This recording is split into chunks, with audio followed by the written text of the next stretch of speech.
تو کہتے ہیں یزید تو بخشا بخشا ہے. واہ بخشا بخشا ہے. پھر حجاج ابن یوسف بھی بخشا بخشا ہے, وہ تابعی نہیں ہے. جتنے جھوٹے راوی ہیں میجورٹی ان کی تابعین میں موجود ہے. قانوناً وہ تابعی تھے, ظاہر ہے کلمہ گو تھے. خوارج کون تھے؟ تابعین ہی تھے, اہل قبلہ تھے, اہل کلمہ تھے. مولا علی نے انہیں کافر نہیں کہا. ہاں پوچھا گیا کافر ہے مصنف ابن ابی شیبہ میں, کہا نہیں کافر نہیں ہے. پوچھا گیا منافق ہے, کہا منافق نہیں ہے. منافق تو بڑا تھوڑا ذکر کرتے ہیں اللہ کا, یہ تو اتنی لمبی نمازیں پڑھتے ہیں. پوچھا گیا پھر کیا ہے؟ ظاہر ہے جب کافر نہیں منافق نہیں تو پھر مسلمان ہی ہے. ان کا یہ ایک گروہ ہے جنہوں نے ہم سے بغاوت کی ہے, ہم میں سے ہی نکلا ہوا ایک گروہ ہے. تو خوارج بھی تابعین ہے, لیکن مسند احمد میں موجود ہے نبی الاسلام نے کہا کہ خوارج جہنم کے کتے ہیں. کیوں؟ اپنے اعمال کی وجہ سے. تو اس طرح نہیں کوئی فضیلت ثابت ہو جاتی. حجاج جو اتنے صحابہ کا قاتل ہے اسے آپ تابعی کہیں گے؟ تابعی تو ہے قانوناً, وہ ظاہر مسلمانوں کا گورنر تھا. لیکن مسلم شریف اٹھا کے دیکھیں, اسما بنت ابی بکر نے کہا تھا حجاج ہم نے نبی الاسلام سے سنا تھا کہ بنو ثقیف میں ایک کذاب ہوگا اور ایک ظالم. کذاب تو ہم دیکھ چکے, ظالم تو ہے, یہ فضیلت ہے, لو سامو. اور مسلم شریف میں موجود ہے اس ظالم نے عبداللہ ابن زبیر کو شہید کیا, ان کی لاش لٹکا دی مکہ شریف میں اور یہودیوں کے قبرستان میں پھینکی, اور ان کی ماں کو بلا کے کہا جو حضرت ابوبکر کی بیٹی تھی بڑی, اما عائشہ سے بھی بڑی, اسما کو, کہ دیکھو میں نے تیرے بیٹے کے ساتھ کیا کیا. تو انہوں نے فرمایا کہ تو نے میرے بیٹے کی دنیا برباد کی, میرے بیٹے نے تیری آخرت برباد کر دی ہے. ظالم انسان. یہ مسلم شریف ہے, مولانا شریف نہیں ہے. تو حجاج بھی پھر تابعی ہے, اسے بھی جہنم کی آگ نہیں چھوئے گی. نہ انہیں قرآن کا پتہ, نہ انہیں سنت کا فہم, نہ انہیں فقہ آتی ہے. صرف ایک بنو امیہ کی چاکری کرنی ہے, چاہے انہیں قرآن و سنت کا انکار کرنا پڑے, جھوٹی روایتیں گھڑنی پڑے, انہوں نے گھڑنی ہے. جو واضح احادیث ہے ان کا انہوں نے انکار کرنا ہے. اس طریقے سے یہ لوگ لے کے چلتے ہیں. اچھا مزے کی بات میں آپ کو بتاؤں, آج سے آلموسٹ 800 سال پہلے امام ابن جوزی گزرے ہیں رحمہ اللہ تعالی, المتوفى 597 ہجری. یہ شیخ عبد القادر جیلانی المتوفى 561 ہجری کے شاگرد بھی ہیں. محدثین میں بڑا مقام ہے ابن جوزی کا. یہ ابن قیم جوزی نہیں ہے جو ابن تیمیہ کا شاگرد ہے, یہ ابن تیمیہ سے بھی 200 سال پہلے گزرے ہیں. ابن تیمیہ بھی انہیں بہت بڑا محدث مانتے ہیں. انہوں نے الموضوعات, بڑی گھڑی ہوئی بڑی بڑی حدیثیں, وہ کتاب بھی لکھی ہے جس میں انہوں نے یہ بھی لکھا ہے کہ جو حدیث حضرت معاویہ کی شان میں ہوگی نا, یہ بھی اس بات کی نشانی ہے کہ یہ گھڑی ہوئی حدیث ہے. گھڑی ہوئی حدیثوں کی کچھ نشانیاں بتائیں, ان میں سے ایک یہ بتائیے جو حضرت معاویہ کی شان میں ہوگی نا تو سمجھ لو کہ یہ گھڑی ہوئی حدیث ہے. اب یہ بہت بڑے محدث ہیں. ان کے زمانے میں ایک ناسبی تھا عبد المغیث, اس نے یزید کے فضائل کے اوپر کوئی رسالہ لکھا. تو ابن جوزی غصے میں آئے, انہوں نے ایک کتاب لکھی جو کتاب محدثین کے ہاں اتھینٹک مانی جاتی ہے. ابن تیمیہ نے بھی اس کی تعریف کی ہے, ابن کثیر نے بھی کی ہے. الرد علی المعتصب العنید المانع من ذم یزید. یہ اس متعصب ضدی شخص کے رد پہ لکھی جا رہی ہے کتاب جو یزید کو برا کہنے کو غلط سمجھتا ہے اور منع کرتا ہے. اس زمانے میں ایک یزیدی تھا عبد المغیث, اس کے رد پہ پھر انہوں نے طبیعت صاف کی ہے ان لوگوں کی. اس میں جب ایک دلیل یہ لی گئی نا کہ یزید جو ہے وہ حضرت معاویہ کا بیٹا ہے اور حضرت معاویہ کے لیے ترمذی میں روایت ہے اے اللہ اسے ہادی اور مہدی بنا, انہوں نے کہا یہ تو روایتی جعلی ہے, اس کی بنیاد کے اوپر تم یہ کلیم کر رہے ہو کہ ان کا یہ ڈیسیژن کرنا کہ یزید کو انہوں نے خلیفہ صحیح بنایا تھا. انہوں نے کہا یہ تو روایتی جعلی ہے. پھر انہوں نے روایت کے اوپر بحث کی. میں نے تو بخاری مسلم سے ثابت کیا یہ فٹ نہیں بیٹھتی. حضرت معاویہ کے دور میں جو جو کام ہوئے ہیں اس میں تو یہ دعا فٹ نہیں بیٹھتی. پھر انہوں نے کہا کہ اگر یہ حدیث کوئی صحیح بھی مانتا ہے تب بھی کوئی گارنٹی نہیں کہ نبی الاسلام کی یہ دعا قبول ہوئی ہو, کیونکہ نبی الاسلام کی کئی دعائیں اللہ نے واپس بھی کی ہیں. بخاری مسلم میں آئے آپ نے دعا کی تھی کہ میری امت آپس میں نہ لڑے, اللہ تعالیٰ نے واپس کر دی. انہوں نے کہا کیا گارنٹی ہے. پھر ابن جوزی نے اتنا سخت جملہ لکھا, انہوں نے کہا اس سے بڑی کیا دلیل ہے, اگر حضور کی یہ دعا حضرت معاویہ کے حق میں قبول ہوئی ہوتی بقول تمہارے, اگر یہ روایت ثابت ہے تو حضرت معاویہ جنگ صفین میں حضرت علی کے مقابلے پہ آتے. یہ آدھی اور مادی ہونا ہے کہ خلیفہ وقت کے خلاف کھڑے ہو گئے. کڈا بڑا پٹکار مارا انہوں نے. پھر انہوں نے احمد بن حنبل کا قول بھی نقل کیا.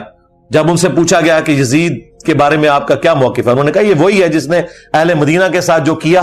پوچھا کیا کیا, کہا ان کا مال لوٹا, انہیں قتل کیا. تو شاگرد نے کہا صحابی کا بیٹا ہے حدیث لے لیجئے. انہوں نے کہا حدیث کیا, ایک حدیث بھی اس سے نہیں لینی. اسی لیے دیکھ لیں ذخیرہ حدیث میں صحابہ کرام کی اولاد کی حدیثیں موجود ہیں. حضرت معاویہ 40 سال تک حکمران رہے ہیں, 20 سال تک گورنر اور اگلے 20 سال مکمل طور پہ حکمرانی. بیچ میں ایک حضرت علی والا پیریڈ تھا, اس کے بعد 20 سال یہی حکمران رہے نا صلح حسن کے بعد. 40 سال جس کا باپ مسلمانوں کا حکمران رہا ہے اس کے بیٹے نے ایک حدیث بھی روایت نہیں کی ہے اور نہ محدثین نے اسے نقل کیا ہے، کیونکہ احمد بن حنبل کہتے ہیں اس سے کیا حدیث لوگے؟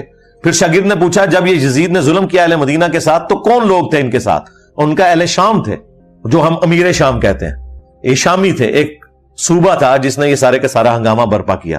تو یہ کتاب اردو زبان میں ترجمہ ہو کے آ چکی ہے، ایک دیوبندی عالم ہے، انہوں نے ترجمہ کیا، میں نے بارہا اس کتاب کا تعارف کروایا۔ اب نئی پرنٹنگ ہو کے یہ کتاب آ چکی ہے، ہماری ویب سائٹ پہ اس کا پی ڈی ایف بھی رکھا ہوا ہے، کسی نے پی ڈی ایف بنا دیا تھا تو ہم نے وہ اپلوڈ کر دیا، لیکن ہارڈ کاپی بھی آپ کے پاس ہونی چاہیے، وہ آپ منگوا سکتے ہیں۔ وہ کتاب کا ہم ٹائٹل پیج شیئر کروا دیں گے آپ کو، وہ کتاب پڑھنے سے تعلق رکھتی ہے، اس میں اور کئی چیزیں ہیں جو آپ کے لیے انشاءاللہ اس حوالے سے بینیفیشری ہوں گی۔ پانچواں جھوٹا دفاع، وہ کہتے ہیں نہیں حضرت علی کا جو اپنا بیٹا ہے محمد بن حنفیہ، اس نے تو بڑی تعریف کی ہے یزید کی۔ ہم پوچھتے ہیں کہاں لکھا ہوا ہے؟ کہتے ہیں تاریخ میں لکھا ہوا ہے۔ تاریخ میں اگر 5% باتیں یزید اور ان کے والد کے حق میں ہے نا تو 95% ان کے خلاف ہیں، بلکہ ایمان ثابت کرنا بھی مشکل ہو جائے گا اگر تاریخ تبری کے حوالے ہم نے پیش کیے تو۔ حدیث سے بات کرو جی، حدیث میں تو اس طرح کی کوئی بات نہیں، آپ کو پتہ ہے ہماری باتیں حدیثوں میں تو نہیں نکلتی جی، ہمیں پتہ ہے، یہی تو ہم رونا رو رہے ہیں، لیکن وہ تاریخ میں تو ہے جی۔ ہم کہتے ہیں وہ جو تاریخ تم پیش کر رہے ہو وہی پوری پڑھ کے بتا دو، ابن کثیر نے نقل کی ہے، یہ مردود روایت، لیکن یہ روایت پوری نہیں پڑھ سکتے، وہ ان کے گاٹے فٹ ہو جائے گی۔ اس روایت میں پتہ کیا ہے؟ عبداللہ ابن مطیع صحابی محمد بن حنفیہ کے پاس آتے ہیں جو تابعی ہیں، جو حضرت علی کے بیٹے ہیں حنفیہ نامی عورت سے، انہیں آگے کہتے ہیں کہ حضرت آپ کا بھائی حسین شہید ہو گیا، یزید حکمران بن گیا، آپ کیوں نہیں قیام کرتے؟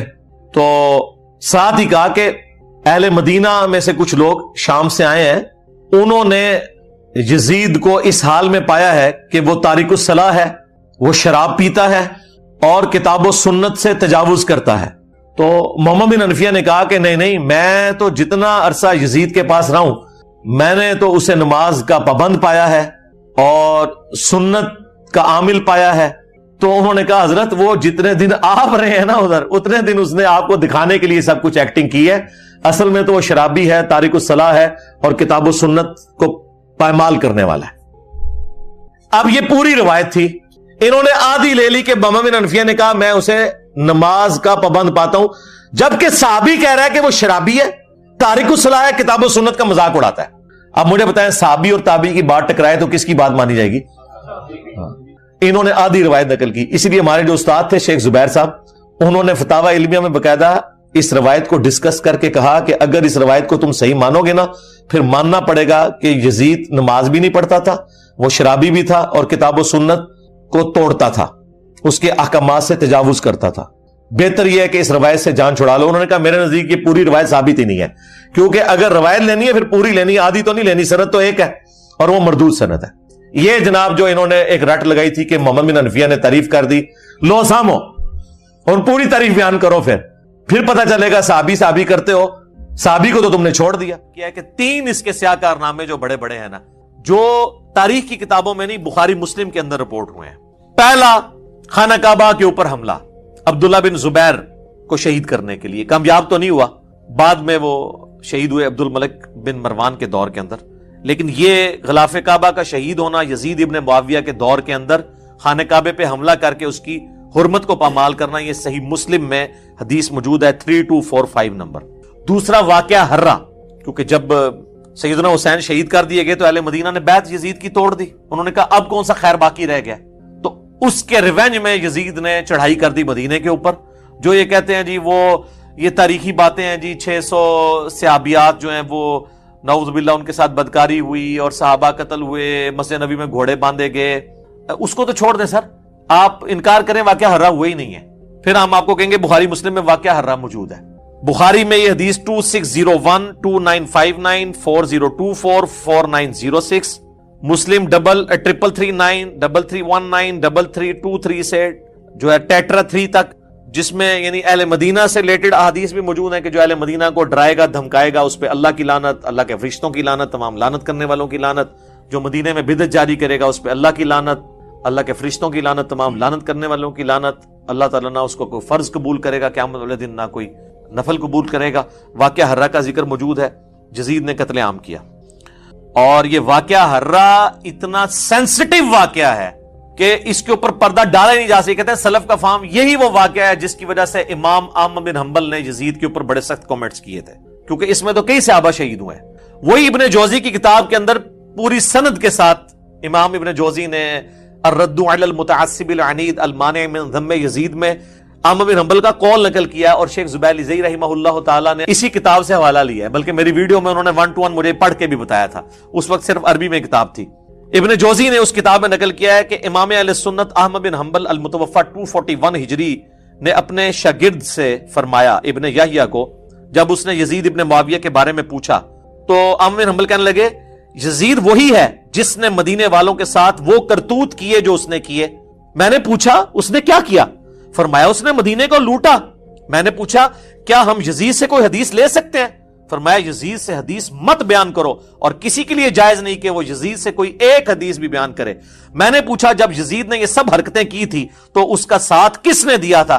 تو انہوں نے فرمایا اہل شام نے. یہ کہتے ہیں جی کوفی تھے, حضرت حسین کو شہید کرنے والے. بھئی وہ کوفہ کے اگر الفاظ بخاری میں آتے ہیں کہ عبداللہ بن عمر نے کہا کہ جب ان سے مکھی اور مچھر کا مسئلہ پوچھا گیا, انہوں نے کہا تم لوگ یہ بات کرتے ہو, تم نے تو حسین ابن علی کو شہید کر دیا جن کے بارے میں نے نبی علیہ السلام سے خود سنا تھا کہ حسن و حسین دنیا میں میرے 2 پھول ہیں. بخاری میں حدیث ہے. وہ کہتے ہیں وہ کوفیوں کو انہوں نے کہا. سر ظاہر ہے کوئی کوفی انڈر کس کے تھے؟ آج اگر کوئی کہتا ہے پنجاب پولیس تو گورنمنٹ آف پاکستان کے انڈر ہے نا, یہ تو نہیں کہا جائے گا کہ پنجاب پولیس کا پرائم منسٹر سے کوئی تعلق نہیں ہے. تو کوفہ ایک صوبہ تھا شام کا, تو ڈائریکٹ عبید اللہ ابن زیاد کو گورنر کس نے لگایا ہوا تھا؟ یزید ابن معاویہ نے. کہتے ہیں جی وہ پتہ ہی نہیں چلا جی, وہ بس مار دیا, بعد میں یزید بہت پچھتایا. اچھا جی پچھتایا, پھر اس نے عبید کو قتل کروا دیا قصاصاً, اس کو گورنری سے ہٹا دیا؟ نہیں. اور یہ تو بخاری کے اندر ہے, یہ تیسرا سیاہ کارنامہ جو قتل حسین والا ہے, کربلا کا ذکر کہتے ہیں جی بتائیں تو یہ بخاری کے اندر 3748 نمبر حدیث جس میں حسین علیہ السلام برأس الحسین امام بخاری نے لکھا ہے, جو انہوں نے عربی میں رکھا اور اردو سے ترجمے سے ہی نکال دیا. اسلام 360 میں بھی عربی میں لکھا ہے حسین علیہ السلام, اردو میں رضی اللہ عنہ کر دیا. sunna.com پہ لکھا ہے علیہ السلام عربی میں, اردو میں رضی اللہ عنہ کر دیا. تو یہ بخاری میں کربلا کا ذکر اس حوالے سے موجود ہے. ترمذی میں بھی ہے, ترمذی میں 3778 ہے کہ جب حسین ابن علی کا سر کاٹ کر عبید اللہ ابن زیاد کے سامنے تشت میں لایا گیا, والعیاذ باللہ تعالی, اللہ کی لعنت ہو, تمام فرشتوں کی لعنت, تمام لعنت کرنے والوں کی لعنت, جن لوگوں نے حسین ابن علی کے ساتھ یہ سب کچھ کیا, آمین. اور دیکھیں ہمارے وہ اہل حدیث حضرات یہ حدیث لکھ کے نیچے شرح کیا کر رہے ہیں. اس حدیث کے الفاظ سنیں کیا ہیں کہ جی جب سر کاٹ کے رکھا گیا تو وہ چھڑی سے کریدنے لگا, تو انس ابن مالک وہاں تھے. انہوں نے کہا جب اس نے حسن میں کوئی بات کی تو انس ابن مالک نے کہا کہ حسین ابن علی سب سے زیادہ نبی علیہ السلام کے ہم شکل تھے. اور اس میں الفاظ ہیں کہ اس وقت حسین کی داڑھی اور سر کے بالوں میں وسما کی بوٹی سے رنگا ہوا تھا, کالے رنگ سے. ظاہر حضور علیہ السلام کی بھی داڑھی وفات تک کالی رہی ہے, تو حضرت حسین کی تو نہیں رہی, وہ رنگتے تھے. اس کی شرح اہل حدیث نے نیچے کی ہے کہ یہ وسما ایک بوٹی ہے جو بالکل کالا تو نہیں کرتی, ڈارک براؤن کرتی ہے. حالانکہ یہ بھی غلط لکھا ہے, وہ کالا کرتی ہے. یہ شرح ہوئی ہے. اور جو اوپر اتنی بڑی بات لکھی ہے کہ حسین کا سر کاٹا گیا چھڑیے او چھوڑیے, اے شرح پیوں دیجئے, اینو شرح کہنا چاہیے تاہی تو اڑے اللہ نے سانو چھاڑ دیتا ہے نا. سامو اے شرح ہو رہی ہے اس حدیث دی. اچھا جی, یہ جو حدیث ہے نا جی بخاری کی, اس میں کربلا کا ذکر ہو گیا. اسی طریقے سے بخاری میں اور مسلم میں ایک حدیث ہے کہ جب امام سجاد جو ہے, امام زین العابدین شام سے واپس آئے مدینہ شریف, تو مسور بن مخرمہ کہتے ہیں میں ان کی خدمت میں حاضر ہوا اور کہا کہ آپ کے پاس جو رسول اللہ کی تلوار ہے جو نبی علیہ السلام کے بعد حضرت علی کے پاس آئی, پھر مولا حسن کے پاس, پھر حسین علیہ السلام کے پاس, کربلا میں حضرت حسین وہ تلوار پکڑے ہوئے تھے, تو یہ تلوار آپ مجھے دے دیں, مجھے شک ہے کہ یہ لوگ آپ سے چھین لیں گے. کون؟ بریلوی دیوبندی اہل حدیث شیعہ بنو امیہ. میں اپنی جان سے بڑھ کے اس کی حفاظت کروں گا. بل وہ امام زین العابدین نے ان کو نہیں دی ہے. تو اس میں تو یہ یعنی ذکر موجود ہے. کہتے ہیں نہیں ذکر کدھر ہے؟ یہ 3 سیاہ کارنامے اور وہ جو جہنم کے 7 دروازوں کی نسبت سے 7 جھوٹے دفاع جو کرتے ہیں, وہ بھی میں آپ کو موٹے موٹے اس میں کور کر دیتا ہوں تاکہ یہ ایک جگہ ریکارڈنگ میں آ جائے. پہلا جھوٹا دفاع کہتے ہیں جی وہ قسطنطینیہ کی بشارت فٹ ہوتی ہے. یہ تو ہم نے اس کے ساتھ جو کر دیا ہے, لاکھوں لوگوں نے میرا کلپ دیکھا ہے, کیا یزید جنتی لشکر میں شامل تھا. حدیث کی کتابوں سے بتایا کہ یہ بخاری میں جو حدیث ہے یہ تو آپ آؤٹ آف کانٹیکسٹ آپ پیش کرتے ہیں. صحیح بخاری میں حدیث ہے کہ میری امت کا پہلا لشکر جو کیسر روم کے شہر پہ حملہ کرے گا ان کی بخشش ہوگی ہے. اس میں تو قسطنطینیہ کا ذکر ہی کوئی نہیں ہے. کیسر روم کا شہر نبی علیہ السلام کے زمانے میں حمص تھا, اور وہاں پہ حملہ کیا ابو عبیدہ ابن جراح نے. اگر کوئی اسے قسطنطینیہ بھی مانتا ہے, یا اردو میں قسطنطنیہ, یا انگلش میں کانسٹنٹائن نوبل, تو تب بھی یہ پہلا حملہ تو ہے نہیں تھا، کیونکہ اسی حدیث میں نا وہ کہتے ہیں جی، وہ بخاری کے اندر حدیث موجود ہے، اسی حدیث کے اندر آتا ہے نا کہ وہ ابو ایوب انصاری بھی اس لشکر میں موجود تھے اور اسی لشکر میں وہ فوت ہو گئے، اور جو کہتے ہیں یزید نے ان کا جنازہ پڑھایا۔ تو ظاہر ہے وہ اسی نے پڑھانا تھا، حکمران ہی پڑھاتے ہیں نا، حکمرانوں کے ہاتھ میں سب کچھ ہوتا ہے نا۔ وہ تو امام حسن کا جنازہ بھی مروان بن حکم نے پڑھایا، حضرت حسین کو نہیں پڑھانے دیا، لیکن وہ حضرت حسین نے کمپرومائز کیا کہ اب یہ حکمران ہے، شریعت کو تو فالو کرنا ہے۔ تو وہ کہتے ہیں دیکھیں یزید اس لشکر کا امیر تھا، اس میں پہلے کا تو ذکر ہی نہیں ہے کہ یہ یزید جس لشکر میں تھا وہ پہلا لشکر ہے۔ وہ اب آپ سنیں، یہ بخاری سے جو حدیث پیش کرتے ہیں نا ابو ایوب انصاری والی، یہ 1186 ہے۔ ابو داؤد میں 2512 نمبر حدیث ہے۔ ابو عمران تابعی کہتے ہیں جب ہم قسطنطینیہ پہ حملے کے لیے پہنچے تو اس وقت ہمارے لشکر کے امیر عبد الرحمن بن خالد بن ولید، تو یہ یزید سے الگ کوئی اور لشکر ہے، اور اس میں سیدنا ابو ایوب انصاری نے ہمیں ایک آیت کی تفسیر سمجھائی، اور پھر وہ اللہ کی راہ میں مسلسل جہاد کرتے رہے حتیٰ کہ آخر میں قسطنطینیہ میں دفن ہوئے۔ تو قسطنطینیہ پہ جو پہلا حملہ ہوا، اگر یہ دو حملے بھی مانے جائیں، ویسے اس سے بھی پہلے ایک حملہ ہوا ہے، پھر بھی اگر یہ حملہ بھی پہلے مانا جائے تو حضرت خالد بن ولید کے بیٹے نے حملہ کیا ہے، کیونکہ اس میں ابو ایوب انصاری زندہ ہیں، اور بخاری میں جس حملے کا ذکر ہے جس میں یزید ابن معاویہ تھا، اس میں ابو ایوب انصاری 54 ہجری میں فوت ہوئے ہیں، وہ آخری حملہ تھا۔ ویسے اس کے بعد بھی حملے ہوئے ہیں، وہ تو پھر ہوتے رہے ہیں، حتیٰ کہ جا کے یہ سلطان محمد فاتح نے آ کے فتح کیا ہے، جو آپ ارطغرل دیکھ رہے ہیں آج کل، یہ 7واں سلطان ہے اسی کی ارطغرل کی اولاد میں سے، یہ تو جا کے پھر 8ویں 9ویں صدی ہجری کے اندر آ کے فتح ہوا ہے۔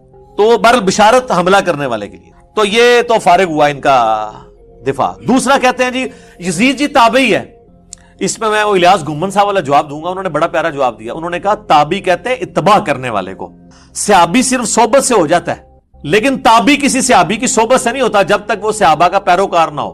تو انہوں نے کہا کہ یزید ابن معاویہ تو تابعی ہے ہی نہیں ہے، کیونکہ انہوں نے اتباع تو صحابہ کی نہیں ہے۔ ایسے بہت پیارا جواب دیا، زبردست۔ انہوں نے کہا تابعی تو ہوتا ہے اتباع کرنے والا، اس کے تو سارے کرتوت ہی برے ہیں۔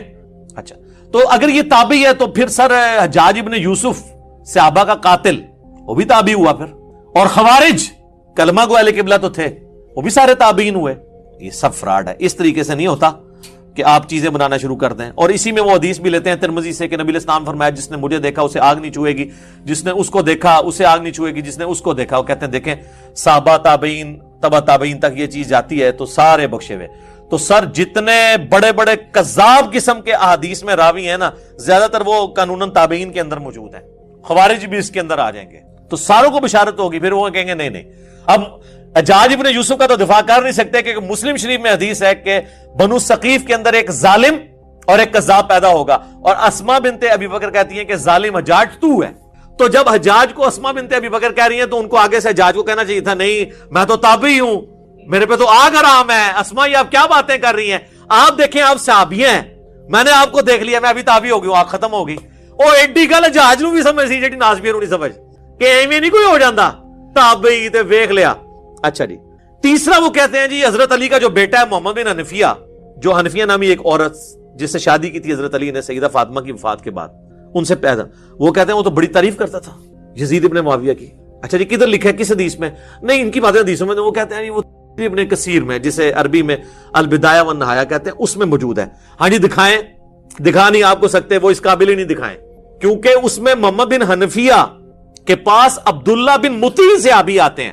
محمد بن حنفیہ تابعی ہے، عبداللہ ابن مطیع صحابی وہ ہے جسے گھٹی حضور نے خود دی ہوئی ہے، جونیئر صحابہ میں سے صلی اللہ علیہ وآلہ وسلم رضی اللہ تعالیٰ، اور وہ کہتے ہیں محمد بن حنفیہ سے کہ آپ کیوں چپ کر کے بیٹھ گئے ہیں، آپ کا بھائی حسین قتل ہو گیا ہے اس یزید کی وجہ سے، تو آپ اس کے خلاف کھڑے ہوں، قیام کریں۔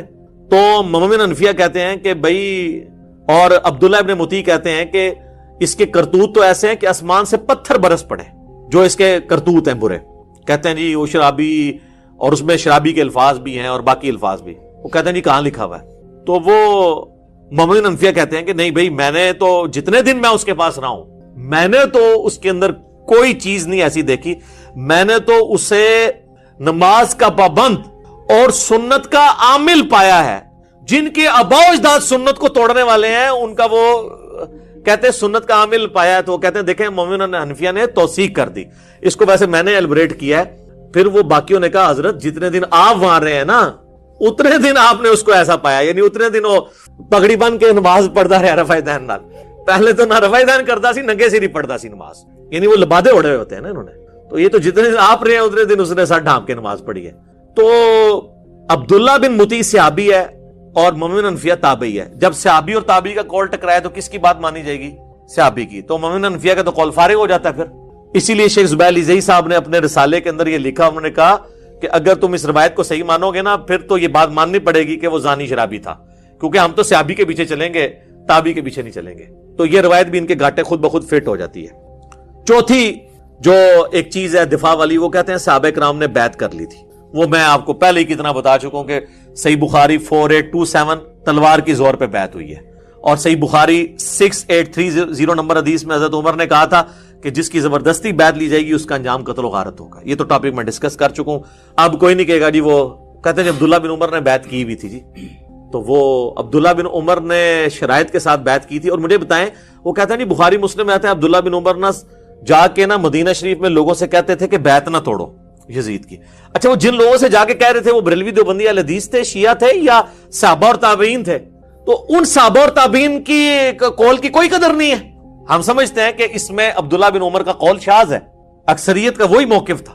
اور پھر عبداللہ بن زبیر جو ڈٹے رہے آخری وقت تک, وہ صحابی نہیں ہے, ایک قول لے لیتے شاذ. او عبداللہ بن عمر تو پھر دیکھ لیں آپ, صحیح بخاری میں آتا ہے عبداللہ بن عمر جو پوری زندگی بنو امیہ کا ساتھ دیتے رہے نیوٹرل بن کے, کبھی ان کا حصہ نہیں بنے, لیکن نیوٹرل بننا بھی ساتھ تھا. آخری عمر میں تو وہ پچھتاتے تھے. صحیح بخاری میں آتا ہے ان کو تو قتل ہی حجاج بن یوسف نے کروایا, ان کے پاؤں میں نیزہ مروا کے. اور المستدرک الحاکم کے اندر آتا ہے کہ عبداللہ بن عمر کہتے تھے مجھے پوری زندگی نہ میں نے کبھی نماز چھوڑی نہ کبھی روزہ, مجھے پوری زندگی کسی نیک عمل کے چھوٹنے کا کوئی غم نہیں ہے, جو مجھے یہ غم ہے کہ میں نے مولا علی کے ساتھ مل کر باغیوں کے خلاف قتال کیوں نہیں کیا. تو آخری عمر میں جو عبداللہ بن عمر کو بات سمجھ آئی نا, وہ حضرت علی کے ساتھیوں کو ان کی زندگی میں سمجھ آ گئی, کچھ کو واقعہ ہرا کے بعد سمجھ آئی, اور حضرت عبداللہ بن عمر کو آخری عمر میں سمجھ آئی. بہرحال حضرت عبداللہ بن عمر کا رجوع اس میں مل گیا, لہٰذا ان کے پیچھے کوئی نہ چھپے گا جی وہ بیعت سے روکتے تھے. جب ان کو ہاتھ لگے تو ان کو پتا چل گیا کہ یار میں تو ان کے ساتھ چلتا رہوں, میرے ساتھ بھی انہوں نے ہاتھ کر دیے. پانچواں وہ کہتے ہیں جی کوفیوں نے مارا ہے جی, اہل شام نے نہیں مارا, وہ تو شام کی طرف جا رہے تھے جی. تو میں بتایا بھائی کوفیوں نے ہی مارا ہے, ظاہر ہے کوفے میں عبید اللہ ابن زیاد گورنر کوفہ جو ہے یزید کے ہی لگایا تھا. آج اگر وہ کہتا ہے پنجاب پولیس نے کیا تو اس کا یہ مطلب نہیں کہ پرائم منسٹر سے کوئی تعلق نہیں ہے, وہ انہی کے انڈر ہے, لہٰذا یہ بھی پلی غلط ہے. اس میں پہلے بھی ڈسکس کر چکا. چھٹا وہ کہتے ہیں کہ جی وہ دیکھیں جی 3 شرطیں رکھ لی تھی حضرت حسین علیہ السلام نے, وہ تو تیار تھے.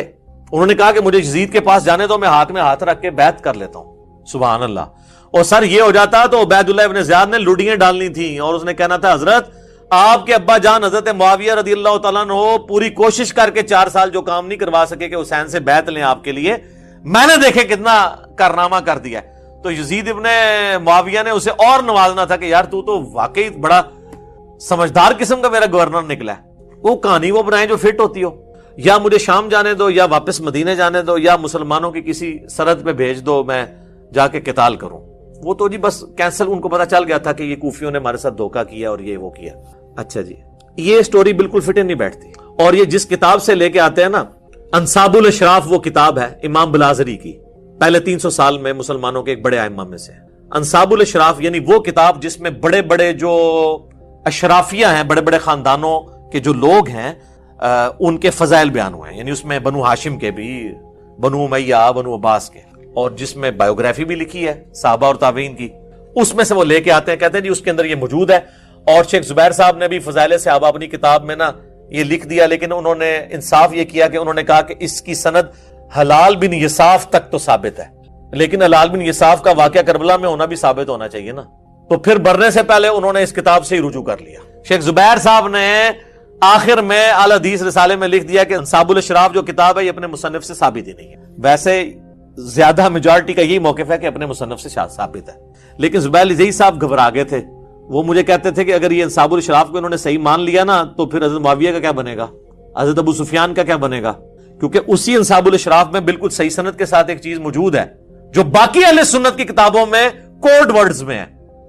مسند البزار میں بھی ہے اور مجموع الزوائد میں بھی ہے. امام حیثمی جو ابن حجر اسقلانی کے استاد ہیں انہوں نے بھی لیا کہ نبی علیہ السلام کے سامنے سے ایک اونٹ گزر رہا تھا. آپ نے فرمایا کہ اونٹ پہ بیٹھے ہوئے پہ بھی اللہ کی لعنت, اس کی مہار پکڑنے والے پہ بھی اللہ کی لعنت, اس کو ہانکنے والے پہ بھی اللہ کی لعنت. یہ حدیث ختم. اس حدیث سے کون سی خدمت ہوئی ہے پتہ ہی نہیں, کہ کون ہوا, کیا ہوا, کس وجہ سے لعنت ہوئی. مسند البزار اور مجموع الزوائد میں یہ دوری روایت ہے, لیکن انصاب الاشراف میں ان 3 بندوں کے نام ہیں. وہ میں کوڈ ورڈز میں آپ کو بتا دیتا ہوں. اونٹ کے اوپر امیر شام کے والد محترم بیٹھے ہوئے تھے. اونٹ کی مہار امیر شام کے ہاتھ میں تھی. امیر شام میں یزید کو نہیں کہہ رہا, ان کے والد کو کہہ رہا ہوں. اور ہانکنے والے امیر شام کے بھائی تھے, جو مسند البرزار اور مجموع زوائد میں لکھا ہے کہ اونٹ بیٹھے ہوئے پہ بھی لعنت, ہانکنے والے پہ بھی لعنت, مہار والے پہ بھی لعنت. تو شیخ زبیر صاحب کہتے تھے پھر اس روایت کو بھی صحیح ماننے, تو انہوں نے کہا حضرت معاویہ کو بچانے کا, ابو سفیان کو بچانے کا رضی اللہ عنہما طریقہ یہ ہے کہ اس کتاب سے اعلان برات کر. اب اس میں اور بھی بہت ساری روایتیں ہیں, ٹھیک ہے. یزید کے آباء و اجداد کے تابوت آگ میں ہیں, وہ ہم نہیں بیان کرتے آپ سے, اور بھی کافی ساری چیزیں. تو اس کتاب سے انہوں نے جان چھڑا لی کہ چھوڑو. تو لہٰذا آندہ کو 3 شرائط والی بتایا نا, ان کو 3 شرائط والی کتاب مننی ہے, اور اس طریقے نہ دوری سننا مننی ہے نے. تو مصنف ابن ابی شیبہ میں جو روایت ہے کہ حضرت عمر نے نعوذ باللہ دھمکی لگائی حضرت فاطمہ کو کہ میں تیرے گھر کو آگ لگا دوں, تو وہ ہم کیا کہتے ہیں کہ وہ زید بن اسلم جو ہے, وہ حضرت عمر کا غلام جو ہے, وہ اس وقت موجود ہی نہیں تھا وہاں پر جب یہ واقعہ ہوا تھا. وہ تو حضرت عمر کی غلامی میں بعد میں آیا. یہ سند منقطع ہے. تو اگر منقطع روایتوں کو حلال بن انصاف کو ماننا ہے تو پھر آپ یہ بھی چیزیں ماننا شروع کر دیں.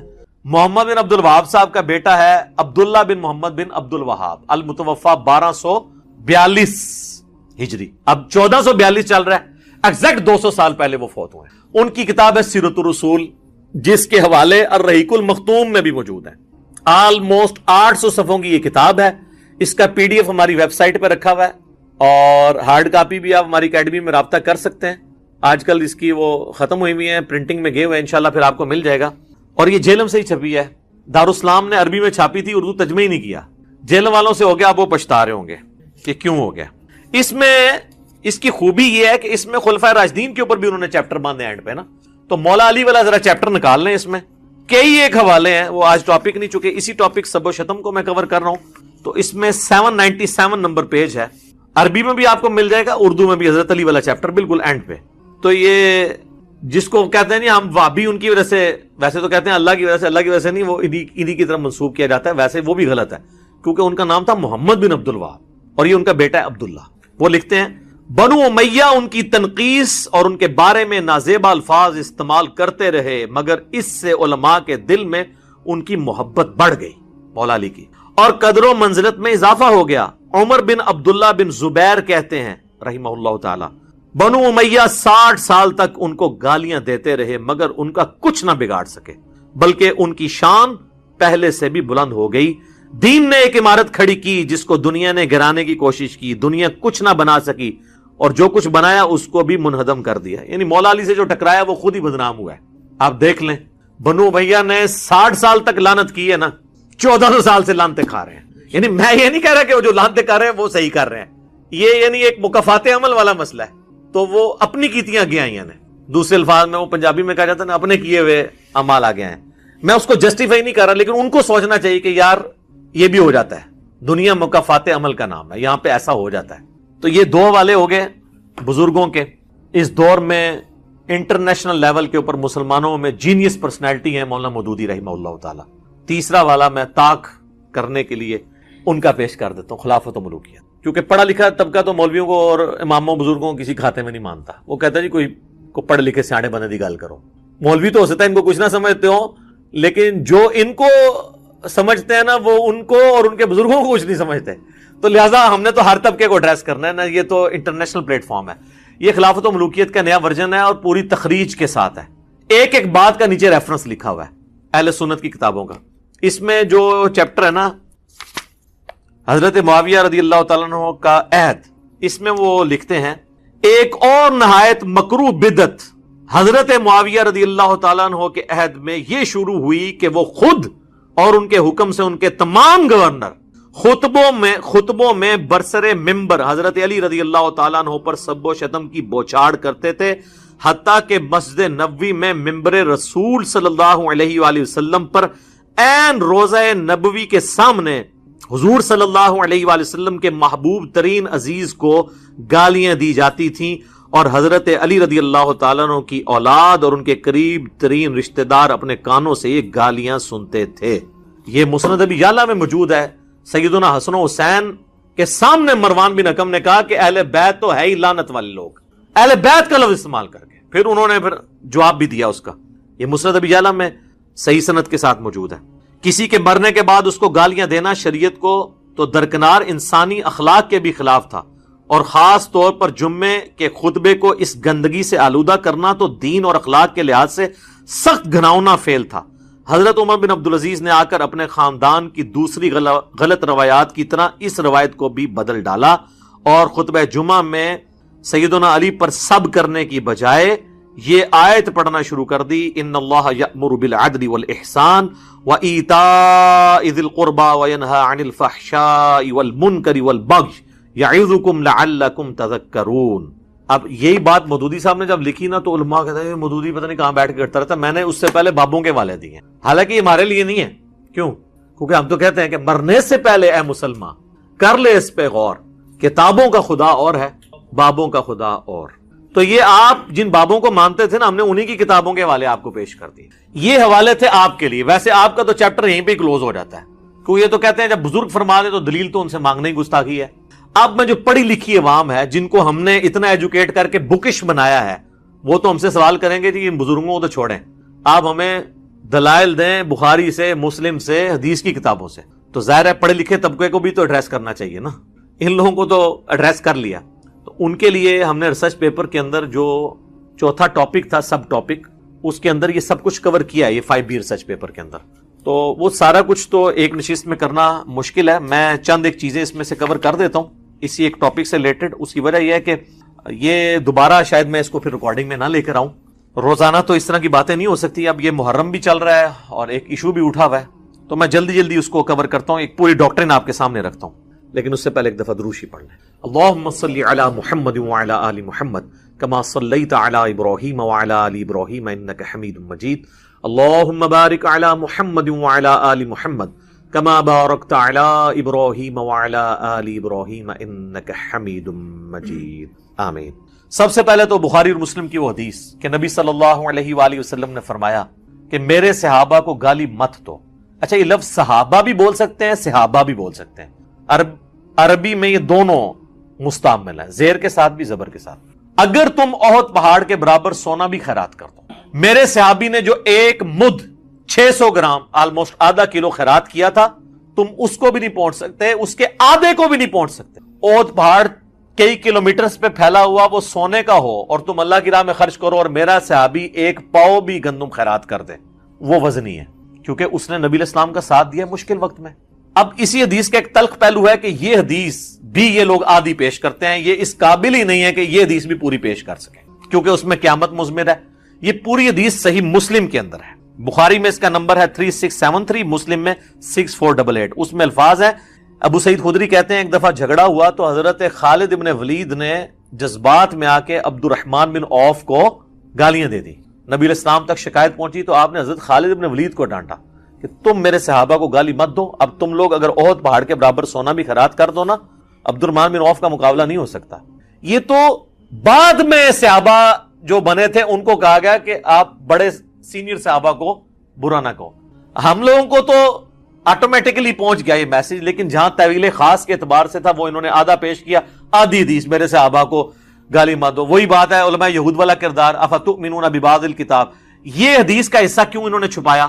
اس لیے چھپایا کہ اگر یہ حصہ سامنے آتا تو لوگوں نے سوال کرنا تھا کہ یہ نبی علیہ السلام نے تو صحابہ کو منع کیا تھا کہ سینئر صحابہ کو گالی نہیں دینی، تو جو سینئر ترین صحابی ہیں خلفائے راشدین میں سے مولا علی، ان کو جو سب و شتم کرے گا اس کے بارے میں پھر شرعی حکم کیا ہوگا؟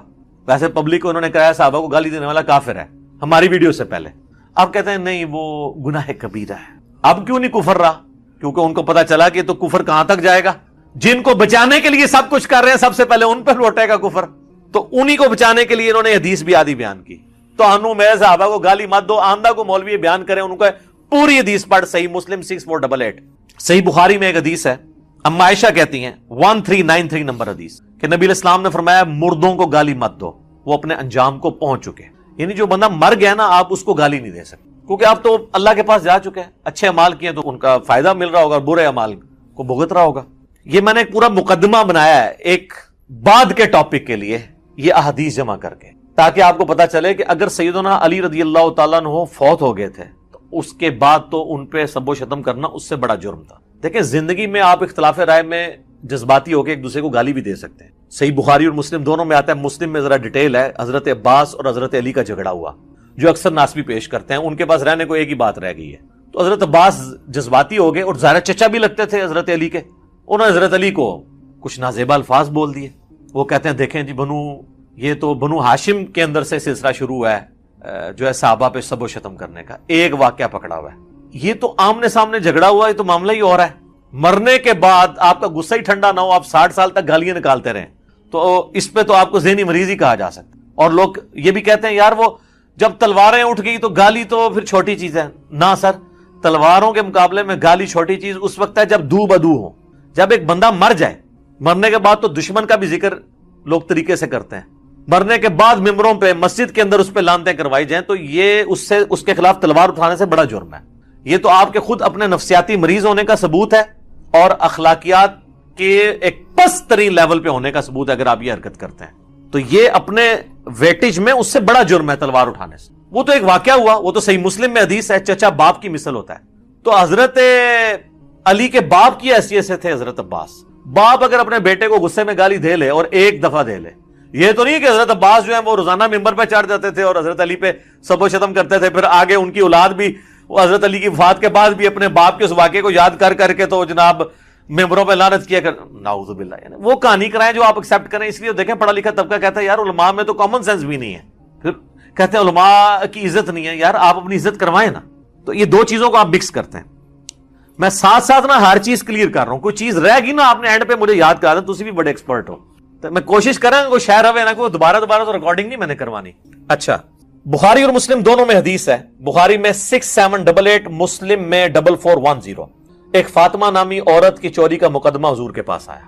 لوگوں نے سفارش کے لیے اسامہ بن زید کو بھیج دی. اونچے خاندان سے نبی علیہ السلام کو جلال آیا. آپ نے مسجد میں ممبر رکھا اور آپ نے خطبہ دیا. آپ نے فرمایا تم سے اگلی قومیں اس لیے ہلاک ہوئیں کہ ان کے اشرافیہ کے لیے الگ قوانین اور عام لوگوں کے لیے الگ ہوتے تھے. اللہ کی قسم میری بیٹی فاطمہ بھی چوری کرتی تو میں اس کے بھی ہاتھ کٹواتا. یہ نبی علیہ السلام نے بتایا کہ جب کوئی جرم کرے گا نا, پھر یہ نہیں دیکھا جائے گا کہ وہ فاطمہ بنت محمد ہے یا وہ عام فاطمہ ہے. جو جرم کرے گا وہ مجرم ہوگا. تو اگر سیدہ فاطمہ کے بارے میں نبی علیہ السلام یہ بات کہہ رہے ہیں تو جو لوگ فتح مکہ پر معافی مانگ کر مسلمان ہوئے یا طلقاء ہیں, اگرچہ وہ صحابی ہیں, ان کا مرتبہ تو بہت نیچے ہے نا سیدہ فاطمہ کے مقابلے میں. وہ اگر کوئی غلط چیز کریں گے تو نبی علیہ السلام کا حکم ان پہ بھی ہے, جسے فٹ اسے گفٹ. اس سے بھی بڑھ کر جامعہ ترمذی کے اندر حدیث موجود ہے 824. شیخ البانی, شیخ زبیر علی زئی دونوں سے ہی کہتے ہیں, اہل حدیث کے ہر ممبر سے بیان ہوتی ہے کہ اہل شام میں سے ایک شخص آ کے عبداللہ بن عمر سے پوچھتا ہے یہ حج تمتع جائز ہے؟ وہ کہتے ہیں جائز, تو سنت ہے, نبی علیہ السلام نے جاری کیا. ان کے آپ کے والد تو منع کرتے تھے. انہوں نے کہا کہ بتاؤ اگر کسی کام کو رسول اللہ جاری کریں صلی اللہ علیہ وآلہ وسلم اور میرے والد اس کی مخالفت کرے تو میرے باپ کی بات مانی جائے گی یا نبی صلی اللہ علیہ وآلہ وسلم کی؟ اس نے کہا نبی علیہ السلام کی. تو آپ فرمایا کہ نبی علیہ السلام حج تمتع کا حکم دیتے تھے, تو اب کسی اور کے سرٹیفکیٹ کی ضرورت نہیں. اب آج بھی داؤد ورڈ بائی ورڈ اس حدیث کو سنیں. خالد بن معدان تابعی کہتے ہیں کہ مقدام بن مادی کرب صحابی ہیں, بڑے مشہور صحابی ہیں یہ. انہی سے وہ ابو داؤد میں حدیث ہے کہ مجھے اللہ نے قرآن اور اس کی مثل یعنی سنت عطا فرمائی.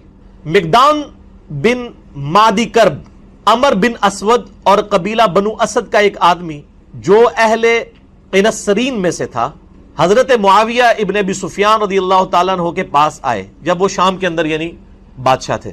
معاویہ نے مقدام سے کہا کیا تمہیں معلوم ہے کہ حسن ابن علی وفات پا گئے ہیں؟ تو مقدام رضی اللہ تعالیٰ عنہ نے فوراً پڑھا انا للہ و انا الیہ راجعون. کسی مسلمان کی موت پہ کیا پڑھنا چاہیے؟ اب یہ پڑھنا ایک صحابی کا کیا یہ جرم تھا؟ جب انہوں نے یہ پڑھا تو ابو داؤد نے کیا لکھا فقال لہ فلان, تو ایک آدمی نے, ایک مرد نے, فلاں شخص نے اس کے جواب میں کہا. اب یہ فلاں کون ہے؟ وہ حضرت معاویہ خود تھے, کیونکہ مسند احمد میں موجود ہے معاویہ نے مقدام سے کہا. ابو داؤد کی عادت ہے کہ وہ جب کسی صحابی کا غلط کام آ رہا ہو نا تو اس کو فلاں کر جاتے ہیں. ابو داؤد کے اندر کئی مثالیں میں نے اس پمفلٹ میں لکھی ہیں. جب فلاں شخص فلاں کو ملنے کوفے آیا تو علی پر لعنت کروائی. وہ سنن نسائی الکبریٰ کے اندر ہے کہ جب معاویہ ابن ابی سفیان مغیرہ ابن شعبہ کو ملنے کے لیے کوفہ آئے تو حضرت علی پہ لعنت کروائی. تو ابو داؤد نے فلاں فلاں کر دیا. میرا یوٹیوب پہ کلپ لاکھوں لوگ دیکھ چکے ہیں. سنی اور شیعہ کی کتابوں میں حق چھپانے کی مثالیں. یہی کام ناج البلاغہ میں جب مولا علی کا خطبہ حضرت عمر کے بارے میں آیا تو شیعہ نے بھی وہاں پہ وہ فلاں شخص پہ اللہ کی رحمت ہو اس نے دین کے لیے یہ خدمات کی. یہ کام شیعہ نے بھی پایا تو کام سنیہ نے بھی پایا. ٹھیک ہے نا جی. تو جدو کوئی کام پائے تو اس کام سے رسی کاٹ سکنے ہیں. اللہ دے فضل ہے. یہ میں کوئی تکبر کے طور پہ نہیں, میں جسٹ جوک کے طور پہ بول رہا ہوتا ہوں, کیونکہ نہ میں وہابی نہ میں بابی, میں ہوں مسلم علمی کتابی. تو حضرت معاویہ نے کہا, مسند احمد میں بھی اور المعجم الکبیر طبرانی میں بھی موجود ہے جو میں نے نمبر بتایا, کہ حضرت معاویہ نے یہ کہا کہ مقدام کیا تم حسن کے مرنے کو مصیبت سمجھتے ہو؟ انا للہ و انا الیہ راجعون. میں نے کہا تھا نا آپ کو پتا چلے گا قاتل کون ہے یہ تو ہم نہیں کہتے, لیکن بینیفیشری کون ہے, خوشی کسے ہوئی حسن کے مرنے پر؟ آل امیہ کو. انہوں نے کہا, اب مقدام بن مادی کرب کو بڑا غصہ آیا. انہوں نے کہا میں حسن کی وفات کو مصیبت کیوں نہ سمجھوں جبکہ رسول اللہ صلی اللہ علیہ وآلہ وسلم نے ان کو اپنی گود میں بٹھایا ہوا تھا اور فرما رہے تھے حسن مجھ سے ہے اور حسین علی سے ہے. یعنی مقدام بن مادی کرب کہتے ہیں میں نے نبی الاسلام کو خود دیکھا ہے کہ اپنے زانوں پہ ایک طرف حسن ابن علی کو بٹھایا ہے, دوسری طرف حسین ابن علی کو, اور کہہ رہے ہیں حسن مجھ سے ہے حسین علی سے ہے. اور یار جس نے نبی کو اتنی محبت کرتے ہوئے دیکھا ہو تو سر پھر اس شخص کی وفات کے اوپر اس کو پھر غم تو ہوگا نا. تو وہ حضرت معاویہ کو جواب دے رہے ہیں کہ میں کیوں نہ مصیبت سمجھوں جب نبی الاسلام اتنی محبت ان سے کرتے تھے. اور بخاری کے تو الفاظ میں نے بتایا نا, ابن عمر کے, صحیح بخاری 3753, حسن و حسین دنیا میں میرے دو پھول ہیں. ٹھیک ہو گیا. ہائے ہائے ہائے. اب وہ جو اصلی شخص مقدام بن مادی کرب کے ساتھ گیا ہوا تھا نا حضرت معاویہ کو ملنے ہوئے, آپ کو پتہ ہے شاہ سے زیادہ شاہ کے وفادار ہوتے ہیں چمچے. وہ چمچا تھا. اس نے دیکھا کہ جب معاویہ ہی توہین کر رہے ہیں حضرت حسن ابن علی کی, یہ بات کہہ کے کہ حسن کا مرنا کوئی مصیبت ہے, انہوں نے کہا میں بھی بیچ اپنا تھوڑا لوچ تال دیا. تو اس نے کہا فقال الاسدی جمرۃ اطفأ اللہ, حسن تو ایک آگ کا کوئلہ تھا جسے اللہ نے بجھا دیا. انا للہ و انا الیہ راجعون. اللہ کی لعنت ہو ایسے لوگوں پر جو اہل بیت کے ساتھ بغض رکھنے والے تھے. صحیح مسلم میں حدیث ہے, علی سے محبت نہیں رکھے گا مگر مومن, علی سے بغض نہیں رکھے گا مگر منافق. صحیح مسلم 240. اور یہ آپ دیکھ لیں سیدنا علی کی اولاد کے ساتھ غدیر خم پہ جو نبی علیہ السلام نے کہا تھا میں اہل بیت کے معاملے میں تمہیں اللہ کا خوف دلاتا ہوں, 6225 سے 6228 تک صحیح مسلم میں, وہ اہل بیت سے مراد مولا علی اور ان کی اولاد لی تھی, کیونکہ سنن نسائی الکبریٰ میں مسند احمد میں آگے الفاظ ہے غدیر خم کی حدیث کے کہ مولا علی کا ہاتھ پکڑ کے نبی علیہ السلام نے صحابہ کے دوران یعنی غدیر خم پہ بلند کر کے کہا من کنت مولاہ فہذا علی مولاہ, جس کا مولا میں اس کا مولا علی, جس کا جگری یار میں اس کا جگری یار علی, جس کا آقا میں اس کا آقا علی. اور پھر کہا اے اللہ علی جو علی سے محبت رکھے تو بھی اس سے محبت رکھ, جو علی سے بغض رکھے تو بھی اس سے بغض رکھ, کیونکہ علی کی اولاد نہیں ذبح ہونا تھا نا. یہاں پہ بھی آپ دیکھ لیں وہ اسدی کہتا ہے کہ حسن تو آگ کا ایک انگارہ تھا, ایک کوئلہ تھا داغتا ہوا جس کو اللہ نے بجھا دیا. یہ اس جملے کے اندر پوری قیامت ہے. آپ استغفر اللہ پڑھ رہے ہیں نا, اس ایک جملے کو اگر کھولیں نا تو میں گھنٹوں بول سکتا ہوں. یہ کسی کے لیے یہ جملہ کیوں بولا جاتا ہے کہ فلاں شخص دہتا ہوا انگارہ ہے. پرانے زمانے میں جب آپ نے آگ روشن کرنی ہوتی تھی تو دوسرے گھروں سے آپ کوئلہ لے کے آتے تھے, کوئلے کے اندر ہلکی سی آگ چل رہی ہوتی ہے, وہ آگ لا کے جب آپ لکڑیوں میں رکھتے ہیں تو لکڑیاں بھڑک اٹھتی ہیں. یہ لکڑیوں کو بھڑکانے والی چیز جو ہوتی ہے وہ ہوتا ہے دہتا ہوا کوئلہ. حسن کو اس نے دہتا ہوا کوئلہ کیوں کہا؟ چونکہ حضرت معاویہ نے صلح کی بھی تھی حسن ابن علی کے ساتھ کچھ شرائط کے اوپر.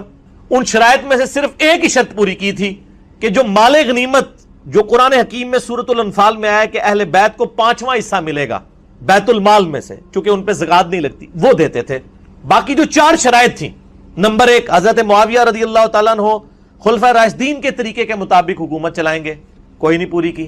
نمبر 2 حضرت علی کے ساتھیوں نے جو ہتھیار ڈال دیے ہیں صلح حسن کے بعد وہ ان کے ساتھ ظلم و ستم نہیں ہوگا. آپ یہ میرا پمفلٹ پڑھیں, میں آج اس ڈیٹیل میں نہیں جانا چاہتا, وہ سب کچھ موجود ہے ان کے ساتھ کیا کچھ ہوا, بخاری مسلم سے میں نے ثابت کیا. نمبر 3 ممبروں کے اوپر جو سب و شتم کا سلسلہ جاری ہے حسن ابن علی کے والد علی ابن ابی طالب پہ, وہ ختم کروایا جائے. وہ چلتا رہا. صحیح مسلم میں ہے 6229 نمبر حدیث, مولا علی پہ لعنت کے الفاظ کے ساتھ لعنت کی جاتی تھی آل مروان کی طرف سے. اسی طریقے سے حضرت معاویہ اپنے بعد امت کو شورا پہ چھوڑیں گے, اپنے بیٹے کو نامزد نہیں کریں گے. لیکن وہ بھی آپ بخاری اٹھا کے 4827 نمبر حدیث 4827 دیکھ لیں, صحابہ نے مخالفت کی, انہوں نے زبردستی کیا. ٹھیک ہے, تو کوئی ایک شرط بھی نہیں مانی سوائے ایک مال غنیمت والا معاملہ. تو یہ سارے شرائط تھیں. اب یہ شرائط جب کوئی بندہ پورا نہ کر رہا ہو تو جس سے صلح ہوئی ہو اس سے ڈر تو لگا رہتا ہے نا کہ کہیں یہ بھی اپنا صبر کا پیمانہ اس کا لبریز ہو اور یہ دوبارہ سے خلافت کے لیے کوئی تحریک اٹھا دے. جو جب تحریک اٹھائے گا تو تحریک اٹھانے والا جو شخص ہے وہ ایک دہتا ہوا کولا ہوگا جس سے آگ بھڑک سکتی ہے, خلافت راشدہ دوبارہ سے چڑھ سکتی ہے. اب آپ کو اس جملے کی گہرائی پتہ چلی. حسن ایک دہتا ہوا کولا تھا جسے اللہ نے بجھا دیا. انہوں نے کہا شکر ہے ختم ہوا ہے, انہوں سے اپنی مرضی نال کام ٹور کے رکھیں گے. سمجھ آئیے آپ کو. اب یہ جب گفتگو ہو رہی ہو کسی صحابی کے سامنے, یہ کسی وہابی کے آگے نہیں ہو رہی تھی, یہ صحابی کے آگے بات ہو رہی تھی, نہ کسی بابی کے آگے ہو رہی تھی. بابی بابوں کا دفاع کرتے ہیں, وہابی اپنے وہ بادشاہوں کا دفاع کرتے ہیں. یہ صحابی تھا مقدام بن مادی کرب. اس نے کہا کہ پہلے معاویہ نے یہ بات کی رضی اللہ تعالیٰ عنہ کہ حسن کا مرنا کوئی مصیبت ہے. اب اس کے چمچے نے آگے سے یہ بات کر دی ہے کہ حسن تو ایک آگ کا انگارہ تھا, اسے بجھا دیا اللہ نے. ہائے ہائے ہائے ہائے. اب مقدام فقال المقدام, مقدام نے کہا اما انا, انہوں نے کہا معاویہ جس تک میرا تعلق ہے نا, فلا ابرح اليوم, آج میں اس وقت تک یہاں سے تیرے دربار سے نہیں اٹھوں گا, حتی اغیظک, یہاں تک کہ میں تجھے غصہ نہ دلاؤں. یعنی تو نے مجھے تکلیف دی ہے نا حضرت حسن ابن علی کے بارے میں کامنٹس کر کے نیگیٹو, میں تجھے ایسی باتیں کروں گا کہ تجھے غصہ دلاؤں. وَأُسْمِعَكَ مَا تَكْرَهُ, اور میں تجھے ایسی باتیں سناؤں گا تجھے بری لگیں گی. جب کسی کی حقیقت اسے کھول کے بیان کی جائے نا تو بڑے سے بڑے صبر کرنے والے شخص کو بھی بری لگتی ہے. پھر کہا اے معاویہ اگر میں سچ کہوں تو میری تصدیق کر دینا, اور اگر میں غلط کہوں تو تردید کر دینا. معاویہ نے کہا ایسا ہی کروں گا. مقدام نے کہا میں تمہیں اللہ کی قسم دے کر کہتا ہوں, کیا تم جانتے ہو کہ رسول اللہ صلی اللہ علیہ وآلہ وسلم نے سونا پہننے سے منع فرمایا ہے؟ حضرت معاویہ نے کہا ہاں ہمیں بھی پتا ہے مرد کے لیے سونا حرام ہے. مقدام نے پھر کہا معاویہ تمہیں اللہ کی قسم دے کر کہتا ہوں, کیا تمہیں خبر ہے کہ رسول اللہ صلی اللہ علیہ وسلم نے مرد کے لیے ریشم پہننے سے روکا ہے؟ انہوں نے کہا ہاں. حضرت مقدام نے کہا میں تمہیں اللہ کی قسم دے کر تیسری بات پوچھتا ہوں, کیا تم جانتے ہو کہ رسول اللہ صلی اللہ علیہ وآلہ وسلم نے درندوں کی کھالیں پہننے اور درندوں پر سواری کرنے, یعنی شیر کی کھال پہننا یہ تکبر کی علامت ہے, اس سے منع فرمایا؟ حضرت معاویہ نے کہا ہاں. مقدام نے کہا اللہ کی قسم میں نے یہ سب کچھ تمہارے گھر میں ہوتے ہوئے دیکھا ہے اے معاویہ. یعنی تم مانتے بھی ہو کہ سونا مرد کے لیے حرام ہے, ریشم مرد کے لیے حرام ہے, درندوں کی کھالیں پہننا حرام ہے. یہ تینوں حرام کام جو تم خود جانتے ہو تمہارے گھر میں ہوتے ہیں. اب میں نہیں کہتا کہ حضرت معاویہ نے سونے کے کڑے یا وہ کوئی لاکٹ پہنا ہوا تھا, میرا اس نے جاننا ہے کہ ان کے بال بچے ہی کرتے ہوں گے. گھر میں ظاہر ہے کہ میرے آپ کے بچے تو نہیں تھے نا, ان کے ہی ہوں گے. ہم اس نے ظن رکھتے ہیں کہ وہ خود نہیں کرتے تھے. اب یہ بات کرنے کے بعد تو آپ تو کہتے ہیں جی امام حنیفہ کا قول دکھاتے ہیں, آگے حدیث دکھاتے ہیں, لوگ کو رجوع ہی نہیں کرتے, کہتے ہیں حدیث کو ہم نے چھوڑنا ہے.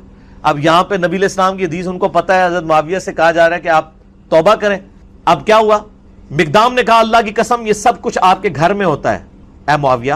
اس پر معاویہ نے کہا اے مقدام مجھے معلوم تھا کہ میں تجھ سے ہرگز بچ نہیں سکوں گا, یعنی میری کمزوریاں تجھے پتہ ہیں.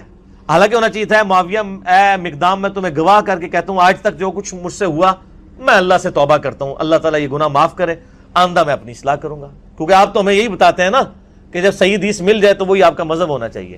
آپ کہتے ہیں امام حنیفہ کے سامنے حدیثیں آتی تھی وہ پیچھے نہیں ہٹتے تھے, تو یہ امام حنیفہ سے بہت پہلے ہی معاملہ جو ہے وہ بگڑا ہوا ہے.